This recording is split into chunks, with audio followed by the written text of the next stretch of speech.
கொஞ்ச நாளைக்கு முன்னாடி தாவேக்காவில இருந்து மாநில தேர்தல் ஆணையருக்கும் ஒன்றிய தேர்தல் ஆணையருக்கும் வித்தியாசம் புரியாம ஒரு லெட்டர் ஒன்று எழுதி விட்டாங்க. ஒரு சில மாசம் இருக்கும்.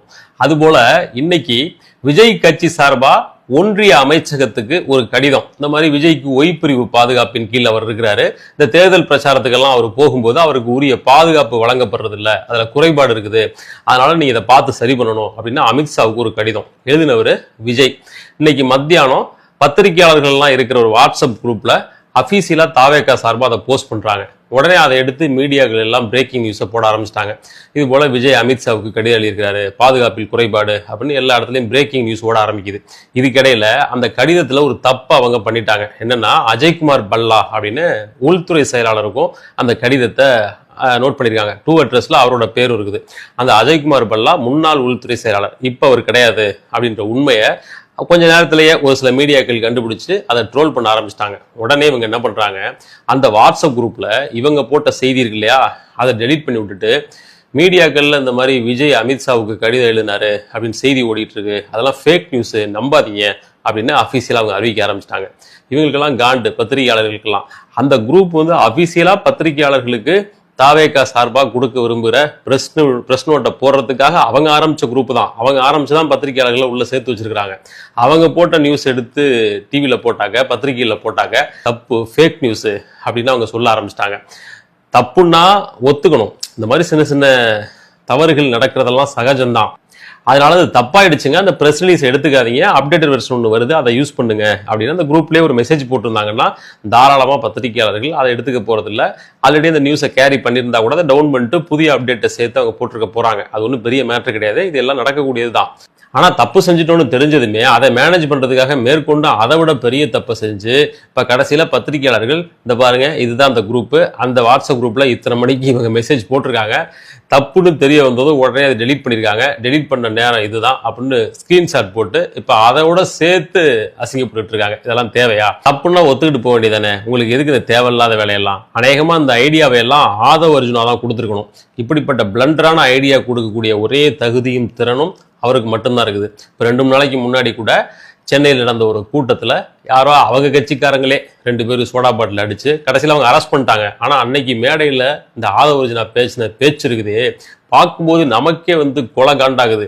என்னவோ 30-40 வருஷம் அரசியலில் பலதுன்னு கொட்டை போட்ட ஒரு நபர் மாதிரி, ஸ்டாலின் சார் நாங்கள் உங்களை திருப்பி அடிச்சா தாங்க மாட்டீங்க சார் அப்படின்னு பஞ்ச் டயலாக்கெல்லாம் பேசுறாரு. ஆவேசமாக நரம்பு புடைக்க பேசுறாப்புல. அதே கூட்டத்திலேயா, அதுக்கு முன்ன பின்ன கூட்டத்திலேயா தெரியல, இன்னொரு பக்கம் சோக கதை. நான் 5 வயசுல என் அம்மாவை இழந்து விட்டேன், என் கண் முன்னால் அவங்க சூசைட் பண்ணிட்டாங்க. இந்த சோக கதையை இன்னும் எத்தனை ஸ்டேஜ்ல அவர் சொல்ல போறாரு அப்படின்னு தெரியல. அரசியல் மேடைகள்ல ஒரு கொள்கையை சொல்லு, கோட்பாடை சொல்லு, இன்னென்ன திட்டங்களை பண்ண போறேன், மக்களுக்கு இதெல்லாம் செஞ்சு காட்டுவேன் அப்படின்னு சொல்லி ஓட்டு கேளு. இந்த பரிதாப கதை, சோக கதையெல்லாம் எதுக்கு? ஒரு பக்கம் பரிதாபம், சோக கதை, இன்னொரு பக்கம் வெட்டி சவடால். இதுதான் ஆதவ அர்ஜுனாவோட நிலைப்பாடா? இதுதான் அவருடைய அணுகுமுறையா? இப்ப அமித்ஷாவுக்கு எழுதின கடிதம் இருக்கு இல்லையா, அந்த கடிதத்தோட சாராம்சம் என்ன? விஜய்க்கு போதுமான பாதுகாப்பு இல்லை, அதை நீங்க கொடுக்கணும் அப்படின்னு கேட்குறாங்க. இப்போ போற இடங்கள்ல எல்லாம் எல்லா இடங்கள்லயும் எவ்வளவு கூட்டம் கூடுதோ அவ்வளவுக்கு தக்கன பாதுகாப்பு கொடுக்கறது சாத்தியமா? இந்தியாவில் எத்தனையோ பல நூறு அரசியல் கட்சிகள் இருக்கு. இதை விடவும் ஏகப்பட்ட கூட்டங்களை கூட்டக்கூடிய அரசியல் கட்சி தலைவர்கள் இருக்கிறாங்க. ஒரு கூட்டத்துக்கு போறாங்கன்னா 10,000 பேர் 20,000 பேர் கூடுவாங்க. அதுக்காக 10,000-20,000 போலீஸ்காரங்களை போட முடியுமா? கூட்டத்துக்கு வர்றவங்க தான் கண்ணியமா ஒழுக்கமா நடந்துக்கணும். வர்றது அரசியல் கூட்டம், அதுக்கு ஏற்ற மாதிரியான என்ன ஓட்டம் அவங்களுக்கு இருக்கணும். தொண்டர்கள் கொஞ்சம் முன்ன பின்ன இருப்பாங்க. அரசியல் கட்சி ஆர்வம் கொண்டு வருகிற தொண்டர்கள் கொஞ்சம் பேரு. இப்போ விஜய் மாதிரியான கட்சி அப்படின்னா அவங்க ரசிக மனோபாவத்துல வருவாங்க. தான் விரும்பிய நடிகருக்கு பக்கத்துல போய் பார்த்துடணும், அவரை தொட்டு பார்த்துடணும், அவர் காரையாச்சும் தொட்டு பார்த்துடணும், சார் ரம்பா சார் அப்படின்றது போல அவருடைய குரலையாச்சும் கேட்டணும், முகத்தை தூரத்திலிருந்து தரிசித்து விட வேண்டும் அப்படின்ற ஆசையோட நெருக்கி அடிச்சு பக்கத்துல போவாங்க. இதெல்லாம் ஆப்வியஸ், புரிஞ்சுக்க கூடியது. ஆனா தொண்டர்களோட அந்த மனநிலையை கண்ட்ரோல் பண்ண வேண்டிய பொறுப்பு கட்சி தலைவர்களுக்கு இருக்கா இல்லையா? விஜய்க்கு இருக்கா இல்லையா? ஆதவ அர்ஜுனாவுக்கு இருக்கா இல்லையா? இன்னும் மிச்சம் மீதி இருக்கிற அந்த நிர்மல்குமார், மற்ற எல்லாருக்குமே அந்த பொறுப்பு அவங்களுக்கு இருக்கு இல்லையா? அவங்க சொன்னா தொண்டர்கள் கேட்பாங்களா மாட்டாங்களா? இந்த 2ஆம் மட்ட தலைவர்களை கூட விடுங்க, விஜய் சொன்னா தொண்டர்கள் கேட்பாங்க தானே? என் பின்னாடி, என் வாகனத்துக்கு பின்னாடியே வராதிங்க, இது விபத்துக்கு வழிவகுக்குது, மீடியாக்கள் இது ட்ரோல் ஆகுது அப்படிலாம் வராதிங்க, அடுத்த பிரச்சார பாயிண்ட் இதுதான், அங்க போயிருங்க அப்படின்னு விஜய் தெளிவா சொன்னா எதுக்கு பின்னாடி வர போறாங்க? ஏரியல் வியூ ஷாட்ல போகும்போது விஜய் வாகனத்துக்கு முன்னால அவ்வளவு எம்டி இடம் கிடக்குது. வேணும்னே பின்னாடி கூட்டத்தை கூட்டி காட்டுறதுக்காக தான் அவர் எல்லாரையும் ஒன்று சேர்த்து ஒதுக்கி கொண்டு வர்றாரு அப்படிங்கிற இந்த காட்சியை பார்க்கும்போது தெரியுது. எதுக்கு இந்த வேலையெல்லாம் ரொம்ப ஆக்வர்டாக உங்களுக்கு இது இல்லையா? ஸோ விஜய் இந்த தொண்டர்களை கட்டுப்படுத்த நினைச்சா தாராளமாக அவங்கள கட்டுப்படுத்திடலாம். இந்த மாதிரி பண்ணாதீங்க, கூட்டத்துக்குன்னு ஒரு ஒழுங்கு இருக்கு அப்படின்றது அவர் செய்ய வேண்டிய பொறுப்பு. ஆனால் அப்படிப்பட்ட ஒழுங்கும் கட்டுப்பாடும் தலைமையிட்டே இல்லை அப்படிங்கும்போது தொண்டர்கள்ட்ட அதை எப்படி எதிர்பார்க்க முடியும்? கடைசியில் இவங்க ஒன்றிய அரசுக்கு கடிதம் எழுதி எனக்கு பாதுகாப்பு குறைபாடு ஏதாவது பண்ணுங்க அப்படின்னு கேட்குறாங்க. யாரும் எதுவும் பண்ண முடியாது.